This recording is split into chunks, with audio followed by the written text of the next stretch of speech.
Secrete रखी कि बाध्य कल कहवाई आमर आज कार्यसूची आरंभ करवा कार्यसूची आरंभ करने पूर्व गत काली गोटे लेखा पेंडिंग रही जोटा कि जतीन्द्र बाबूर अति घनिष्ठ बंधु जी कि भिन्न विश्वास मतावलंबी किंतु से जतीन्द्र बाबू विषय किसी लेखिकी देते जोटा कि गत काली पाठ कर किंतु एथि पाठ करा समस्त संस्था समय पाबंदी को जो निबंधित समय था तादिन आम व्यतिक्रम करूँ आज मुझे भावी आम समय अनुजाई जावा आई समय अनुरोध करी आम मध्य डॉक्टर मोनालिसा मिश्र अच्छा से सम्मुख को आसवे से लेखाटी पाठ करेंगे से ओडिया और इंग्राजी अच्छी मुझे कही जी पढ़ी पारे से अक्षर पढ़ी होनी जी पढ़ी पारे तो कही आस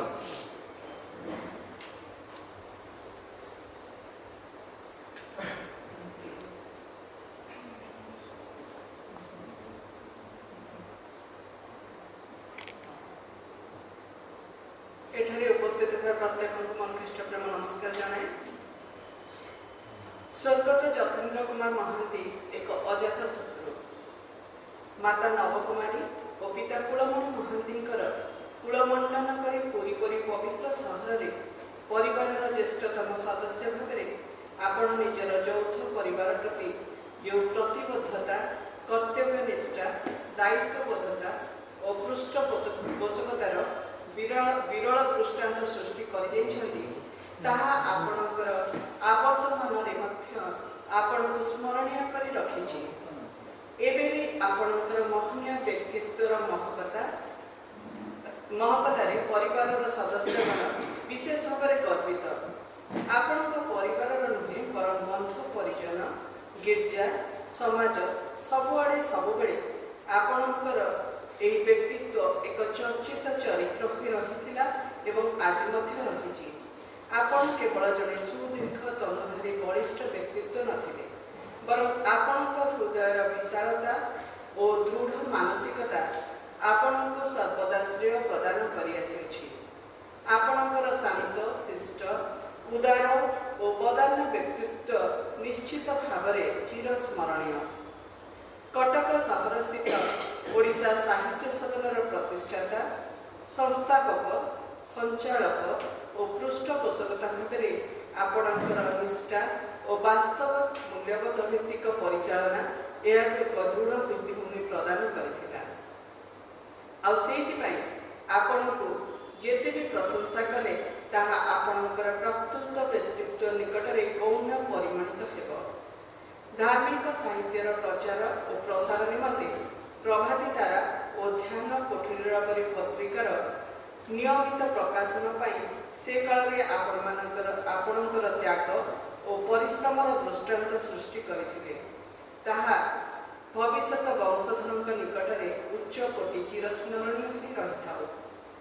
आपण सहित मोर परिचय हुए 1985 मसीह आपणकर प्रिय बंधु तथा सहपाठी चार्टर्ड अकाउंटेंट जजाति बाबू आपण संस्थार ऑडिटर था जो प्रथम पाठ्यक्रम नुआ कर जोग देता है जेकोसी संपर्कर मूलधारा होची श्रद्धा और विश्वास से दुई सद्गुण को पाथेय करी मु आपणकर घनिष्ठता लाभ करथिली उक्त आलोक्यर सूक्ष्म प्रेरणा आमको आपण बंधु जजाति बाबू प्राप्ति होइछि। जजाति बाबूर प्रेफर्ड लैंग्वेज हूँ इंग्लीश तेणु एठारे इंग्राजी में दुई पद न लिखिले उभय दिवंगत दिव्यात्मा मानक श्रद्धांजलि पूर्णता प्राप्त हो पारिब नाही सेथिपाई इंग्राजी में दुई पद लिखि आपको उत्सर्ग करुअछु।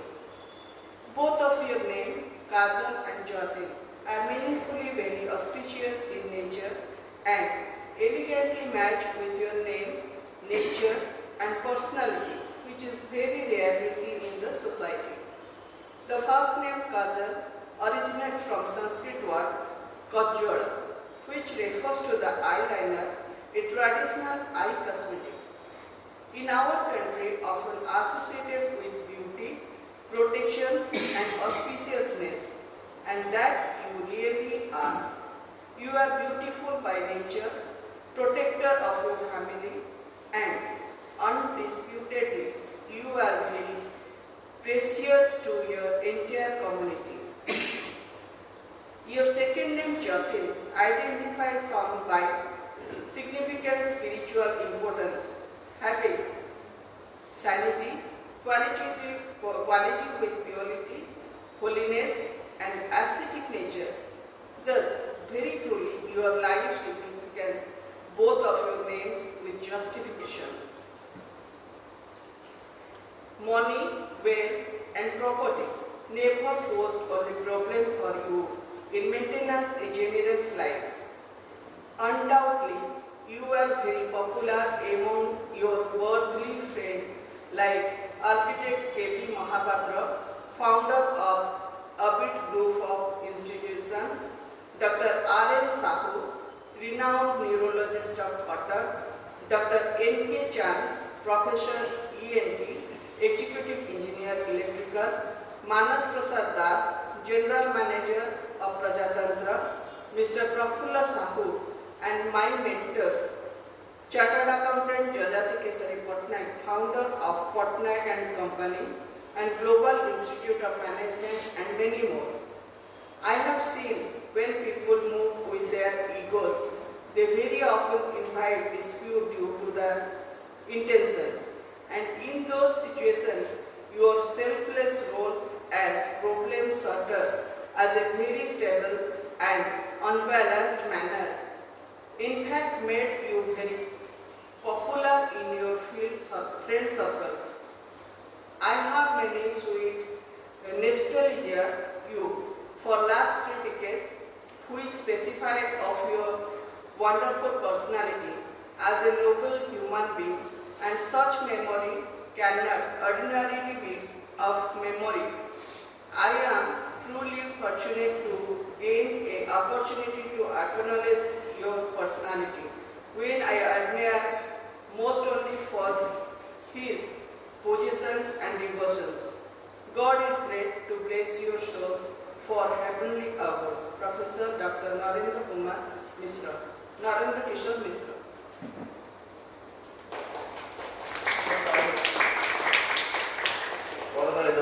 कहीं से जी लिखिं से आमर स्वर्गत जतीन्द्र कुमार महांती अति निकटतम बंधु थे विषय लिखित शुणिले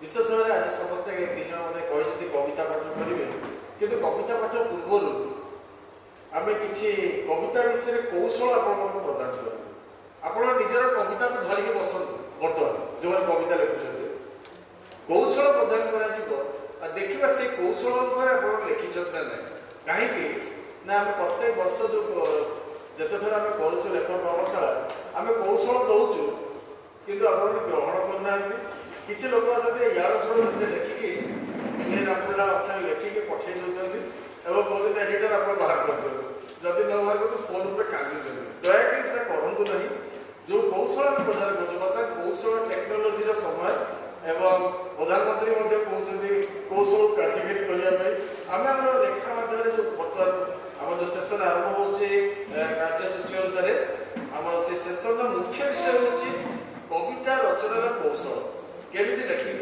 आप जो कविता आनी से कविता को बाहर कर धरतु एवं आप जो आप फोल्डर पेपर दिखाई यदि आप चाहते नोट करूँ एवं से अनुसार दयाकोरी लिखु जहाँफल पाठकों हृदय स्पर्शी हो मुझे समय अनुरोध करी मध्य राइट शामसन दास अच्छा जी कि आप प्रति मसरे गोटे कविता प्रभात पुस्तक अलंकृत कर देखी से आपको संक्षेप में कहे दयाकोरी मन दे शुणु एवं अनुरोध करी आप मोबाइल गुड़ साइलेंट मोड को नहीं जातु कहीं मोर मोबाइल बाजला बेलू बुलिकी डिस्टर्ब हो दयाकोरी रिक्वेस्ट कर डॉक्टर शामसन दास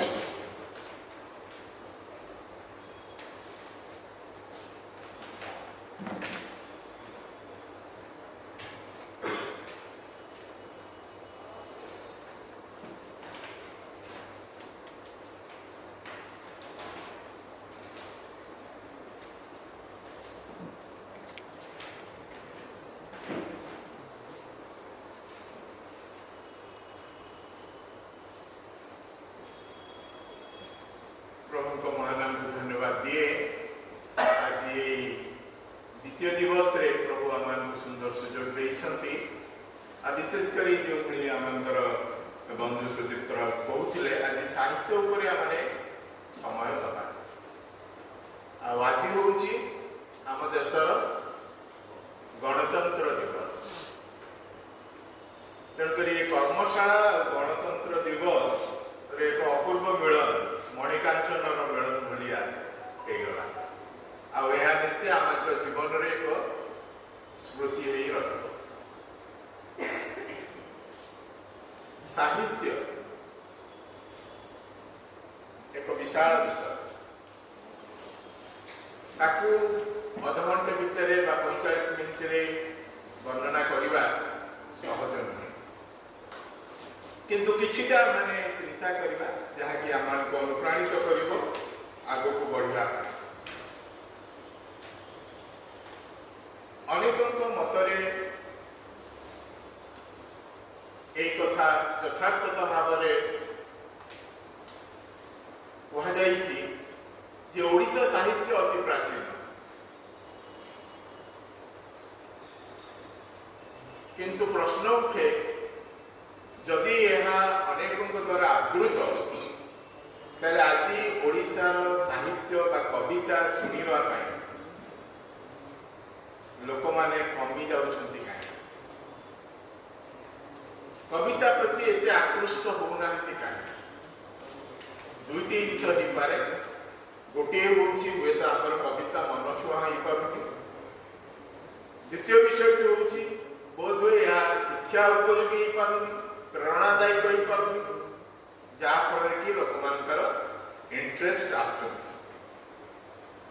तेणुक ये विषय को आम ध्यान रखा आदिमतारू आधुनिकता पर्यंत यह प्रलंबित करना कारण कविता एक स्रोत यह अति प्राचीन जुगर आरंभ होकर आधुनिक जुगर प्रवाहित होपे तार स्वर भिन्न होपे तत्कालीन समाज दृष्टिकोण यार चिंताधारा भिन्न होपे भाषागत भिन्नता आसीपे किंतु कविता जहाँकि हृदयर अंतस्वर जहाँकि हृदय को स्पर्श करें ताकू कहीं बंद करें सेटा ही वास्तव कविता केवल किसी प्रतिकल्प बा कृतिचित्र देकरी शब्द संयोजना करदे ताहा जो गोटे कविता हो गला ता जदि यह हृदय स्पर्श होना जदि यार आवेग अनेकों को प्रेरणा देना ताले यह एक मुख्य कविता हो पार विशेषकर मुझे चाहे आमको कविता प्रेमी होगाकू पड़े आ जो मैंने भाषा विवर्जित संपर्क विवर्जित परंपरा विवर्जित से माने ओडिशार गुणीग्रहण्य व्यक्ति हो पारे मु कहूनी समस्ते व्यास होइजिबे कि समस्ते उपेन्द्र भंज होइजिबे कि समस्ते ज्ञानी सलोमन होइजिबे बा भक्त दाऊद होइजिबे ता नुहे किंतु जो भली गोटे अरण्य रे विराट विराट वृक्ष था आ भितर किछि लता था किछि गुल्म था आ या समस्त को नहीं अरण्य सृष्टि हुए से भली समाज रे समस्तंकर अवदान समस्तंकर शुभेच्छा समस्तंकर गुण को नहीं संस्कृति सृष्टि हुए जहाँ की समाज को आगे ही नहीं था प्रिय बंधुगण मु केवल केतोटी कथा कहबी जहाँ की आम को प्रेरणा दब कविता लिखापी और कविता को ग्रहण करने मु प्रथम कहवाई चाहे रेनेसां युग जो आसला कवितार जो विप्लव युग आसला ତାମାନଙ୍କର କବିବର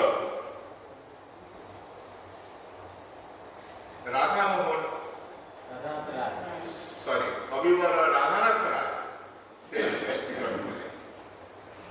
କାରଣ ସେ ଭାରତ ଏବଂ ବିଦେଶର ସାହିତ୍ୟକୁ ପ୍ରାଚ୍ୟ ଏବଂ ପାଶ୍ଚାତ୍ୟ ସାହିତ୍ୟକୁ ସମ୍ମିଳିତ କରି ଏକ ନୂତନତ୍ୱ ଆଣିଥିଲେ, ଯାହାକି ସେ ସାଧାରଣ ମଣିଷ ନିକଟରେ ପରିଚିତ କରାଇଥିଲେ ଏବଂ ଏହି ସାହିତ୍ୟ ସୁଦୃଢ଼ ହୋଇଥିଲା ଏବଂ ଏହା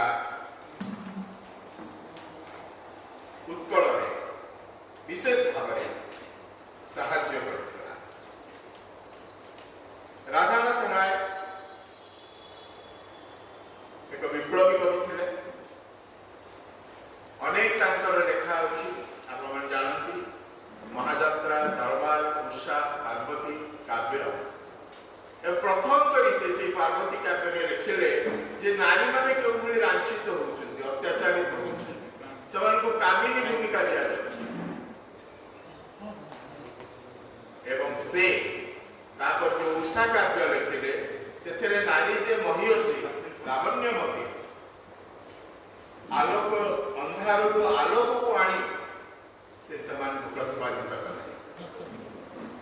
ତା ପୂର୍ବରୁ ଏ ପ୍ରକାର ପ୍ରଚେଷ୍ଟା କରାଯାଇନଥିଲା ଏବଂ ସ୍ପଷ୍ଟ ଭାବରେ ସେ ତାହାକୁ ସାଧନ କରିଥିଲେ।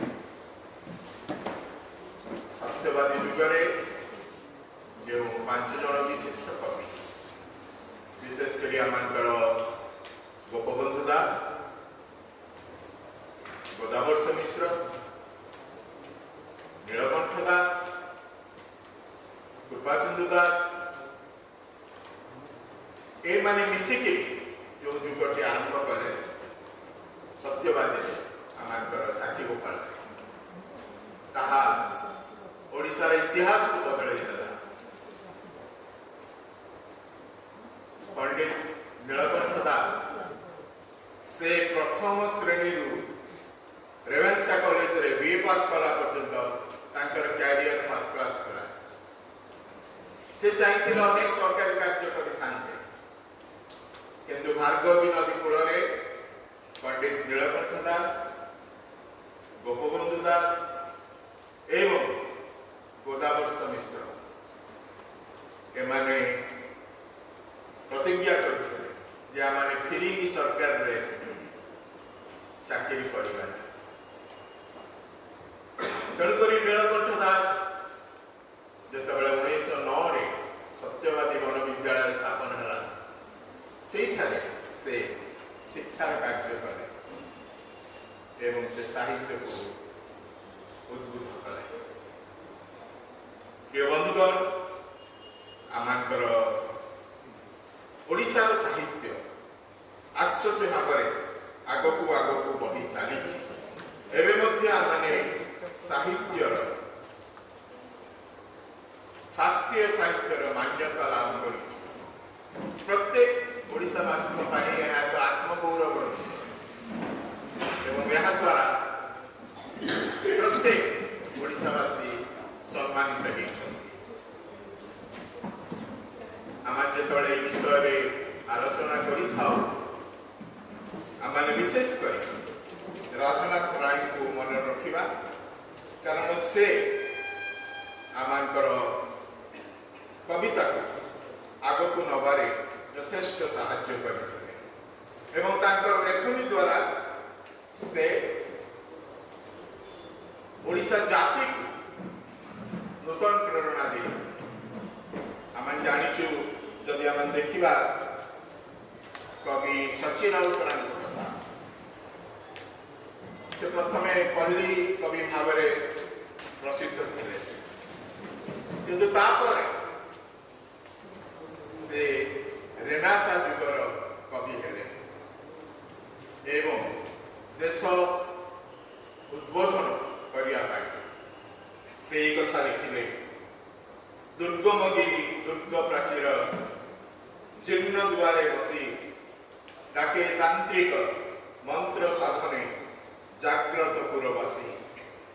ପୃଥିବୀ ଧାରୀ ପାରବାଟି ମଡ଼ା ଉଠ ଉଠ ଚଞ୍ଚଳ ଖୋରଧାର ସତ ଶରଧାର ଶିର କର ଉନ୍ନତ ତର ଉଠ କଙ୍କାଳ ଜାଗ ଦୁର୍ବଳ ଛିଡ଼ୁ ଶୃଙ୍ଖଳ ଆଜି ଗତ ଗୌରବ ମୃତ ଗୌରବ ରାଜି।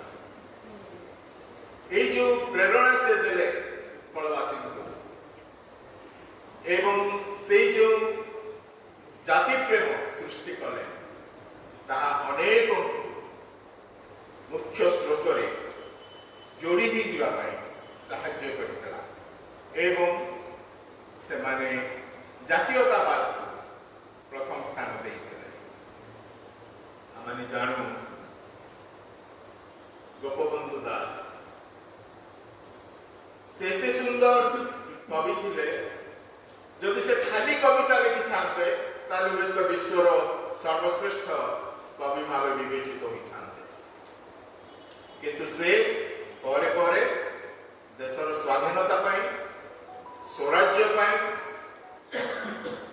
देश सेवा पाई बाहर गले जेतले भार्गवी नदी रे बन्या आसीथिला तांकर पुओ असुस्थ थिला तांकर सहधर्मी अनुरोध कले अरे निजर पुओ मान को छाड़ी तुम जाऊच किंतु से मानि नथिले से बेले अनेक पुओ माने भासी जाउछंती अनेक पुओ माने मृत्यु मुखर पड़िछंती सेमान को बंचेबा होछि मोर दायित्व कर्तव्य।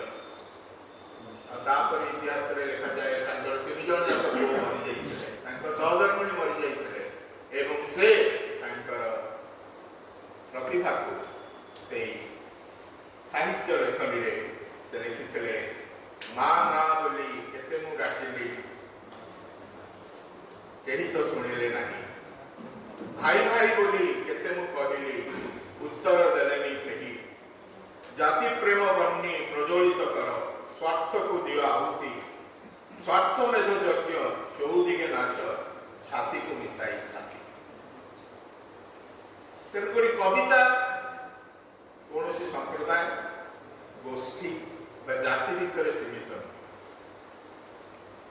जो कहली यह एक प्रभुंकर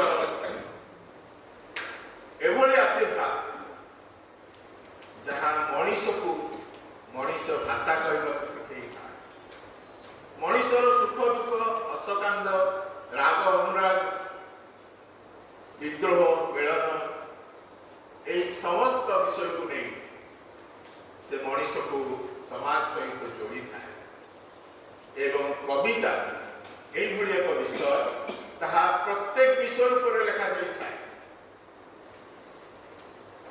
ଏବଂ ଯେଉଁମାନେ ତାହାକୁ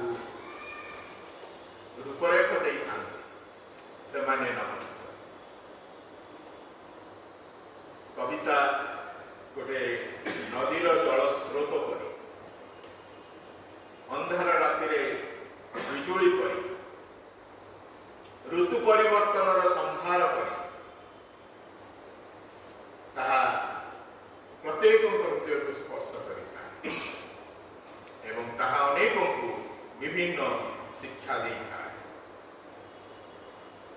तापर जदि आम देखा आमर सबुज जुग आसी सबुज जुगर कवि माने थिले अन्नदा शंकर राय हरिहर महापात्र वैकुंठ पट्टनायक शरद चंद्र चट्टोपाध्याय एवं कालिंदी चरण पाणिग्राही। अन्नदा शंकर राय से प्रथम विप्लव कवि भाव परिचित थिले से लिखुथिले एवं से लिखिथिले अग्निकणा देहे दीप जाल दिव्य शिखा किंतु से जेतेबेले वास्तव जगत को ओल्हेइले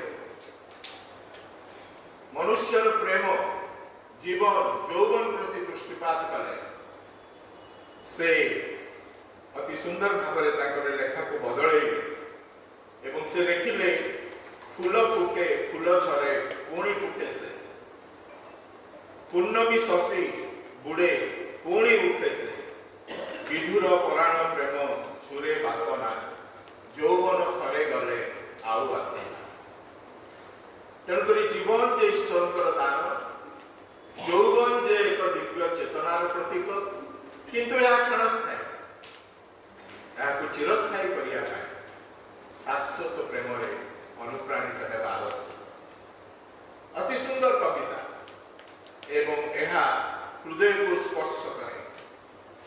प्रिय बंधुगण आमने कालिंदी चरणकर माटीर मनीष पढ़ी सेठी मध्य से केउभଳି माटीर मनीष सृष्टि हुए एवं पृथ्वी रे तार जसगान हुए एवं पुनर्बार से माटी रे मिसी जाए से विषय को मध्य सुंदर भाव में वर्णना कर तेणुकरी मु कहवा चाहे कविता कौन से एक विशेष मुहूर्त पाए विशेष समय पाए परिसीमा मध्य रहे ना कविता विभिन्न भाव में कथा कहे मिलन कथा कहे विदाय कथा कहे मन पड़ुची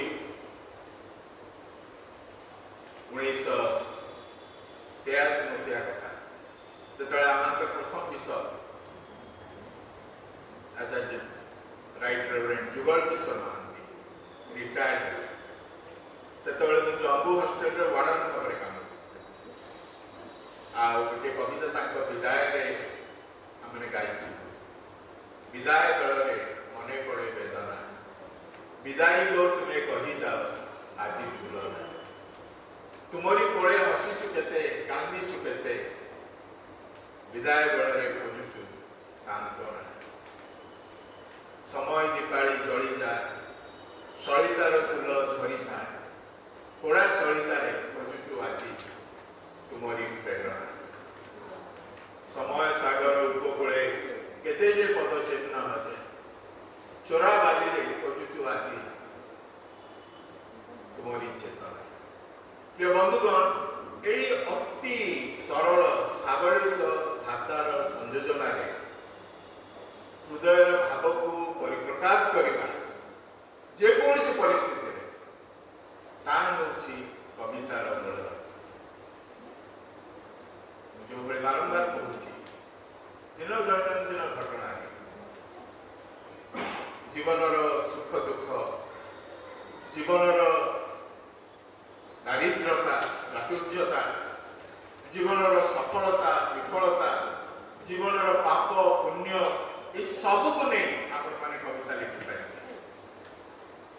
एवं से लिखिबार शैली आपण माने जेतबेले कवितार इतिहास पढ़ुछंती बा आकृति करूछंती ता आपे आपे आपण हृदय रे आसीबो एवं जो बड़े साधारण भाई कहते गतकाली सुंदर कथा कविता ईश्वर सृष्टि करती केउ व्यक्ति द्वारा ताहा अधिक सम्मानित हो पारिबो सेई व्यक्तिर हृदय से कथा कहती आ से ताहा लेखे तेणुकर आम समस्त ईश्वर द्वारा सृष्ट एवं से आम कथा कहती आमाने लेखुचु बा न लेखुचु से आम ऊपर निर्भर करे एवं जतबेले आमाने तांकर स्वर शुणी थाउ लेखनी चलई थाउ सेतबेले ईश्वर गौरव पाई थांती विभिन्न समय जो भली कहूची जातीयतावाद को नहीं भक्तिपूर्ण हृदय को नहीं विप्लव रे समाहित ही कविता रचना करा जाइछि यदि आमाने आदिकवि सारला दास को कथा देखिबा से कविता रे मुक्तिर आलोक जागृत करिसंती घरे घरे दिव्य शक्ति और आत्मिक चेतना को ओडिशा साहित्य को जीवंत और मूर्तिमंत करिसंती तांकर विशेष शिक्षागत योग्यता नथिला मात्र से साहित्य को पाथेय करी मुक्तिर मशाल समाज रे जाड़ी प्रिय बंधुगण से भली भाव जदि आम देखा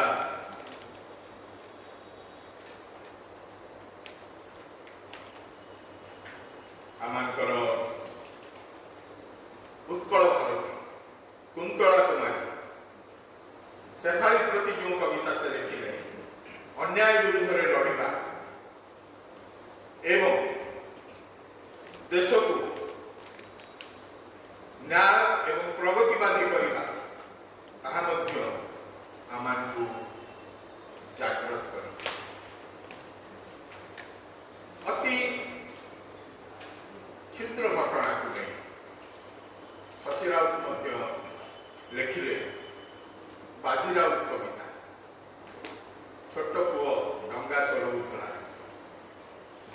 ଆଉ ସେ କେଉଁଭଳି ଦେଶ ପାଇଁ ଛିଡ଼ା ହେଲା ସେଇ କବିତାରେ ସେ ଲେଖିଲେ, ନୁହେଁ ବନ୍ଧୁ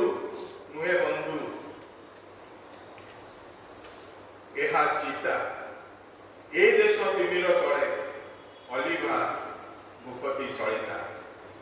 ନୁହେଁ ଏହା ଜଳିବାର ପାଇଁ, ଏହାର ଜନମ ଜାଳି ବୁଡ଼ି ଭସାଇ ଦେବା ପାଇଁ। ତେଣୁକରି ଆମମାନଙ୍କର ଜୀବନ ଅତି ବହୁମୂଲ୍ୟ। ମୃତ୍ୟୁ ଆମମାନଙ୍କର ଶେଷ ନୁହେଁ। ଜୀବନର ଚିରନ୍ତନ ବାଦ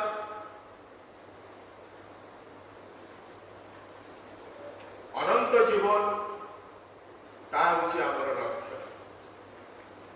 ଯିଏ ଯେତିକି ସମୟ ପାଇଁ ପୃଥିବୀକୁ ଆସିଛୁ ସେତିକି ଦିନ ଭିତରେ ଯାହା କାର୍ଯ୍ୟ କରିବାର କରିଯିବା, କିନ୍ତୁ ତାପରେ ଆମେ କେଉଁଭଳି ଅମର ହୋଇ ରହିପାରିବା ସେ ବିଷୟକୁ ଆମେ ଦୃଷ୍ଟି ଦେବା। ତାପରେ ଆସିଗଲା ନୂଆ ଯୁଗ। ନୂଆ ଯୁଗରେ ବୈଷମ୍ୟର ବେଡ଼ି ଭାଙ୍ଗି ଭୟ ଅନ୍ଧକାରକୁ ଦୂର କରି ଦେଶ ଜାତିପ୍ରୀତିର ଗୌରବ ଗାନ କରିବାର ସମୟ ଆସିଲା ଏବଂ ଅନେକ ଲେଖକ ରମାକାନ୍ତ ରଥ, ହୁସେନ ଗାନ୍ଧୀ ରବି, ସୀତାକାନ୍ତ ମହାପାତ୍ର, ପ୍ରତିଭା ଶତପଥୀ, ହରପ୍ରସାଦ ଦାସ ଏଭଳି ଅନେକ କବି এই নূଆ যুগରେ কবিতা রচনা কলে এবং শুদ্ধ কবিতারে নূଆ যুগ কোণ হইপারে। যদি ଆମେ କହିବା ନୂଆ ଯୁଗ ତାହା ହେଉଛି ଯେତେବେଳେ ଗୋଟେ କବି ନିର୍ଦ୍ୱନ୍ଦ୍ୱରେ ନିର୍ବିଘ୍ନରେ निर्वाचित हो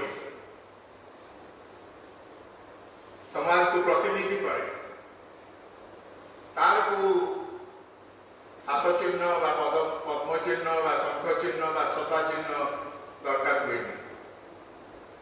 से स्वाधीन भाव जो कविता रचना करे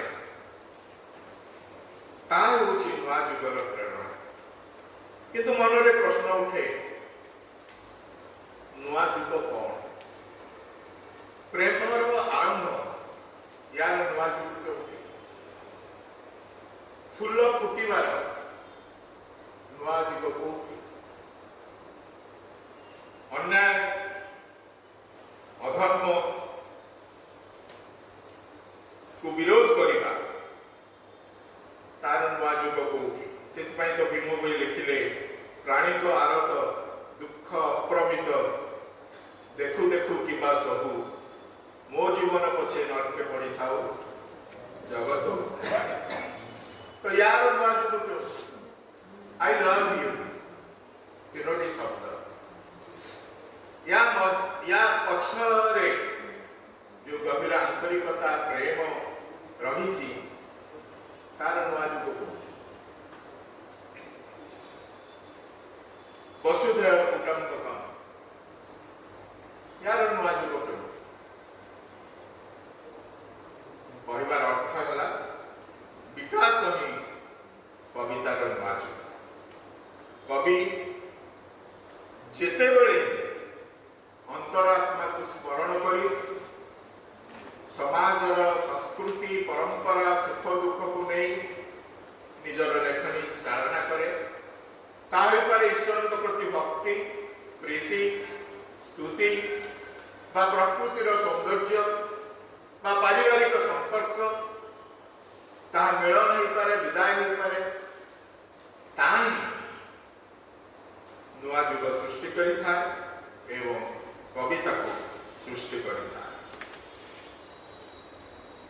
बर्तमान मु किसी ख्रीष्टीय ओडिया साहित्य विषय कहवा चाहे, कारण माने प्रत्येक से उद्बुद्ध आम जानू आमर ओडिशा को 22 फेब्रुआरी 1882 मसीहा विलियम बैम्पटन एवं जेम्स पेक ओडिशा को आसिले। चिंता करें 1822 ଯେତେବେଳେ ସେମାନେ ଆସିଲେ ଓଡ଼ିଶାର ଚିତ୍ର ଦେଖନ୍ତୁ, କିଛି ନଥିଲା, ରାସ୍ତା ନଥିଲା, ଖାଇବାର ନଥିଲା, ପିନ୍ଧିବାର ନଥିଲା, ଇଲେକ୍ଟ୍ରିକ ନଥିଲା, ମୋବାଇଲ ନଥିଲା, କମ୍ପ୍ୟୁଟର ନଥିଲା, କିଛି ନଥିଲା। କିନ୍ତୁ ଏଇ ସବୁ ଭିତରେ ସେମାନେ ପ୍ରଭୁଙ୍କର କାର୍ଯ୍ୟ ଆରମ୍ଭ କଲେ। ଆଉ ତାର 5 ବର୍ଷ ସେମାନେ ଅକ୍ଳାନ୍ତ ପରିଶ୍ରମ କଲା ପରେ ଜଣେ ଖ୍ରୀଷ୍ଟିଆନ, କିଏ କହିପାରିବେ ପ୍ରଥମ ଖ୍ରୀଷ୍ଟିଆନ ଓଡ଼ିଶାର? ଶୁଭୁନି।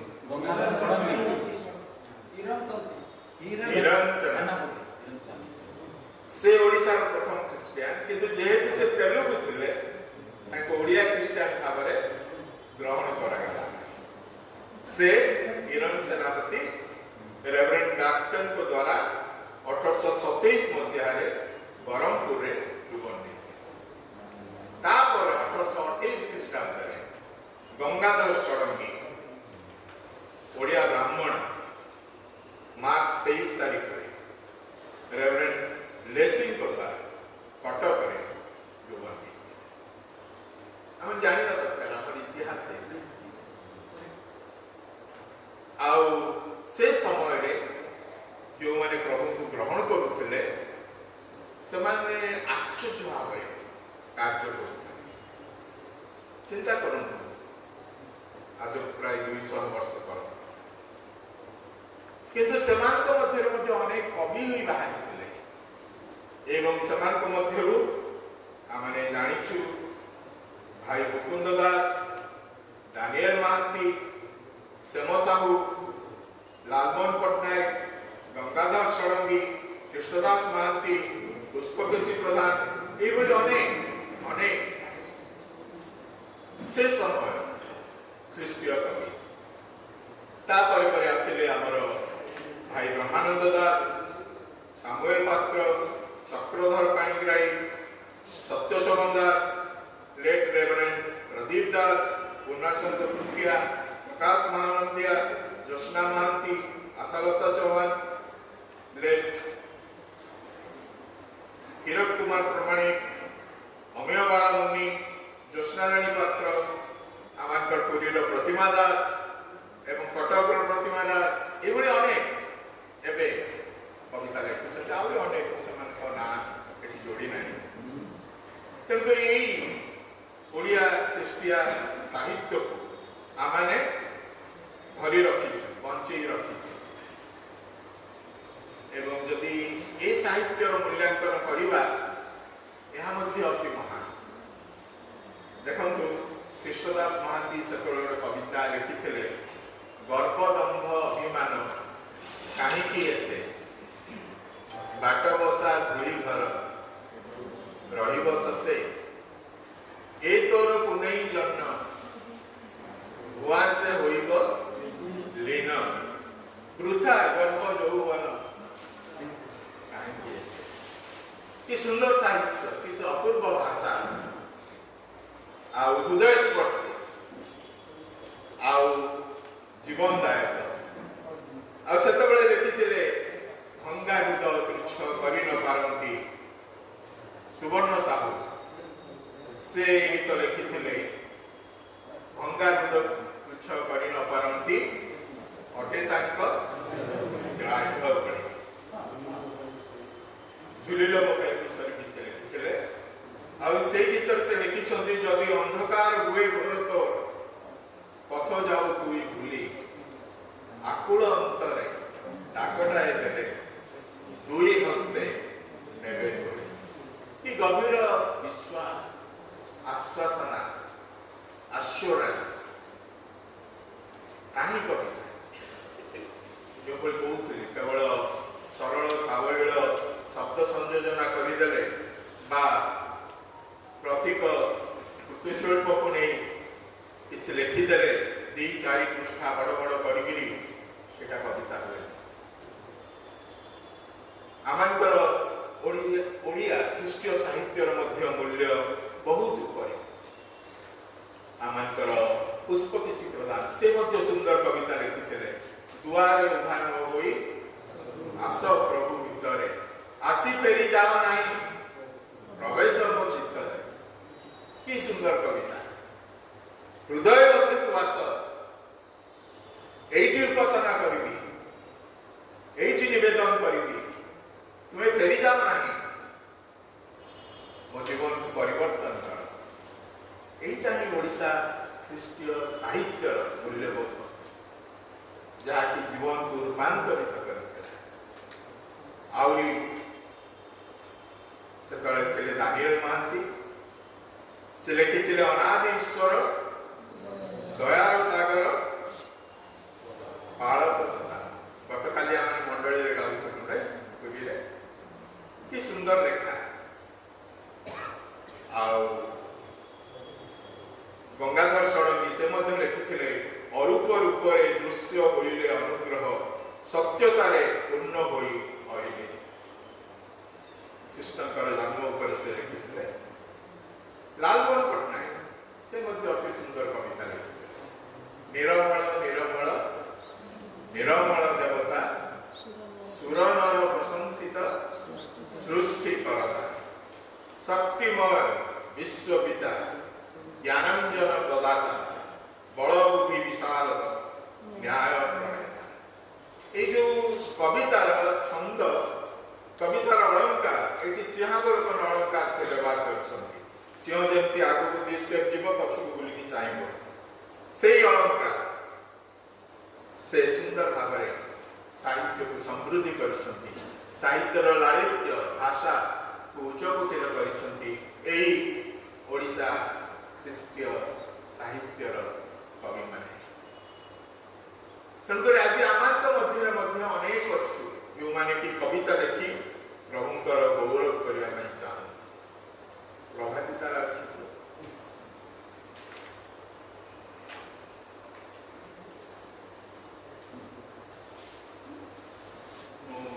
কହୁଥିଲି প্রত্যেক বিষয়কে নেই আমি কবিতা লিখিপারা ঈশ্বর গৌরব পাই। এই মাস প্রভাতারে গোটে কবিতা আছে পড়া চাহে। এটা মনিষর সম্পর্ক সম্পর্ক উপরে। ছাই আলোর সংযোগ ভিতরে হস নাহি খুশি নাহি জিইবারে। চিহ্না মুহ যেতে অচিহ্না লাগুচি জীবনর সন্ধ্যা বেড়ারে।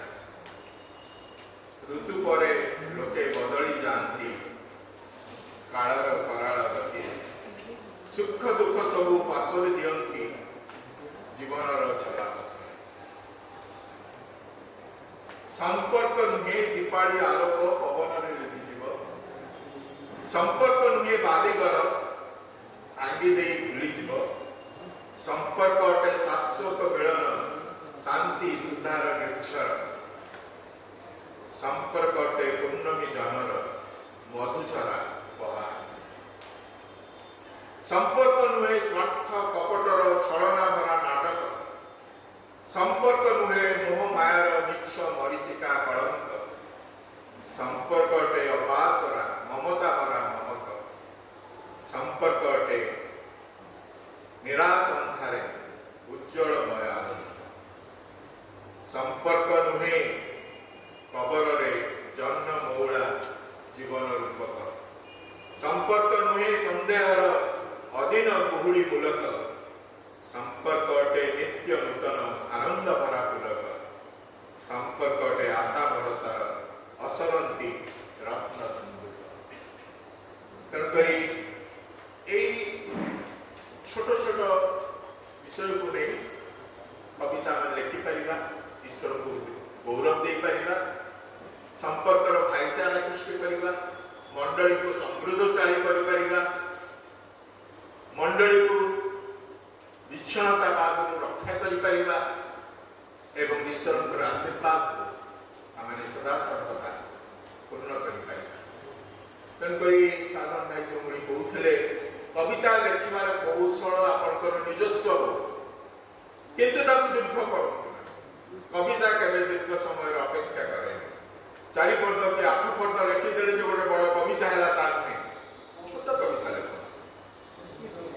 ଆଉ ଯଦି ପାରୁଛନ୍ତି ଯେଉଁମାନେ এই সাহিত্য জগতକୁ ସମୃଦ୍ଧି କରିଛନ୍ତି, ଭାଇ ବ୍ରହ୍ମାନନ୍ଦ ଦାସଙ୍କର ପୁସ୍ତକ ପଢ଼ନ୍ତୁ।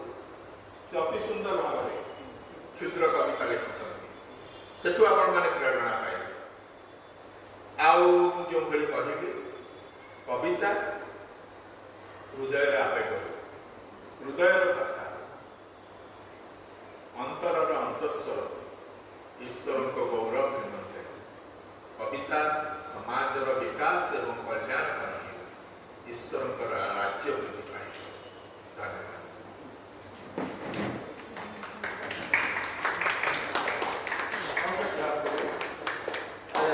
ठंडा पड़ जाइए देखुचे चाहटा आसले लगे जहाँ मोटा लगे चाह समस्त पीवा कि आगु बर्तमान प्रतिभा दीदी को अनुरोध करी से गोटे कविता पाठ करेंगे गोटे कविता टे आसत शीघ्र पाठ करेंगे से मधुस्मिता जी नुआ झीटे आसते से नुआ नुआ लिखुते आम उत्साह प्रदान करवा से कविता पाठ करेंगे आस तापर कविता किसी प्रश्न थाए जो बर्तमान कहला ताहले आप संक्षेप में पचारि पारे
समय सबता दृष्टि समस्त सुजोग दे पारनु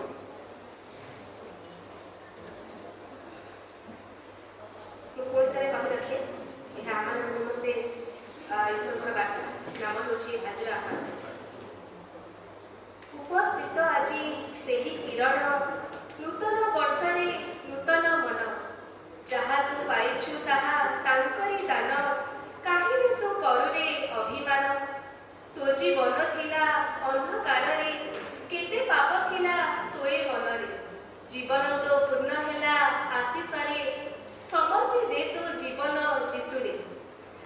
ଅଛି ତୋ ଜୀବନ ଦୁଃଖରେ, ଭଙ୍ଗା ଅନ୍ତର ତୋ ନାହିଁ ଖୁସିରେ, ଓଦା ତୋର ଓଷ୍ଠ ସେହି ଲୁହରେ, ସମସ୍ତ ହିଁ ପ୍ରଦର୍ଶିତ ତାଙ୍କ ଭବ୍ୟ ଚକ୍ଷୁରେ। ତୋ ମନ ନ କରୁ ଆଉ ବିଳମ୍ବ, କର ତୁହି ଚେଷ୍ଟା ଯେତେ ସମ୍ଭବ, ଛାଡ଼ିଦେ ତୋ ଅଭିମାନ ଓ ଗର୍ବ, ଯୀଶୁ ନାମ ଅଟେ ତୋର ସୌରଭ। କହ ହେ ମୋହର ପରମେଶ୍ୱର, ଦୂର କରିଦିଅ ସବୁ ପାପ ମୋହର, ବାଣ୍ଟିବି ବାର୍ତ୍ତା ମୁଁ ତୁମ ନାମର, କରିବି ପ୍ରଚାର ମୁଁ ତୁମ ପ୍ରେମର। ଦିଏ ଉଦ୍ବୋଧନ ଆଜି ଯେତେ ଉପସ୍ଥିତ, ହେବା ଗୋଟେ ଦିନ ଆମେ ପୁରସ୍କୃତ। ଦେଖିବ ମହିମା ଏ ସାରା ଜଗତ, ଜାଣିବ ଏ ସୃଷ୍ଟି ମୋ ଈଶ୍ୱର ଜୀବିତ, ମୋ ଈଶ୍ୱର ଜୀବିତ। ଧନ୍ୟବାଦ।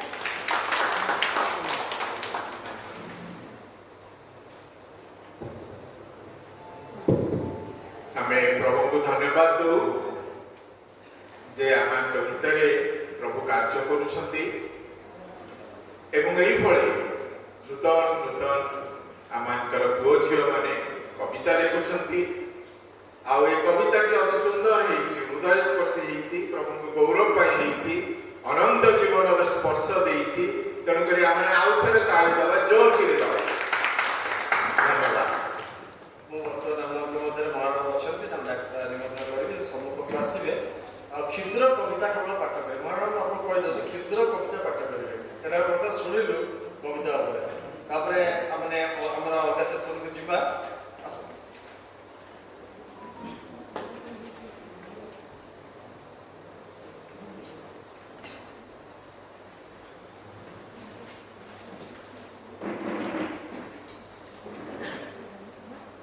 प्रभाती तारार समस्त लेखक लेखिका मानकु तथा समस्त कर्मकर्ता मानकु मोर प्रभु श्रीकृष्ण नाम नमस्कार। बहुत क्षुद्र कविता मत खाताटा भूली जाने आसु आसु गाड़ी देखी छोटिया कविता नूतन कविता जे आनंद कवितार शीर्षक हूँ आनंद। किए कौन आनंद हुए? लेखक आनंद लेखिबा नेता को आनंद भाषण दे, कविर आनंद कविता लेखि, दोकानी आनंद गराख देखी, गाई गोड़िया गाई गोठरे, बाबा आनंद तीर्थ मठरे, सतीर आनंद स्वामी भक्ति, विटपी आनंद चोरा पिरती, धनुर थाईर धनुकांडरे, गृहिणी आनंद चुली मुंडरे, भ्रमर आनंद फूल पेंथारे, मारीर आनंद फूल गुंथारे,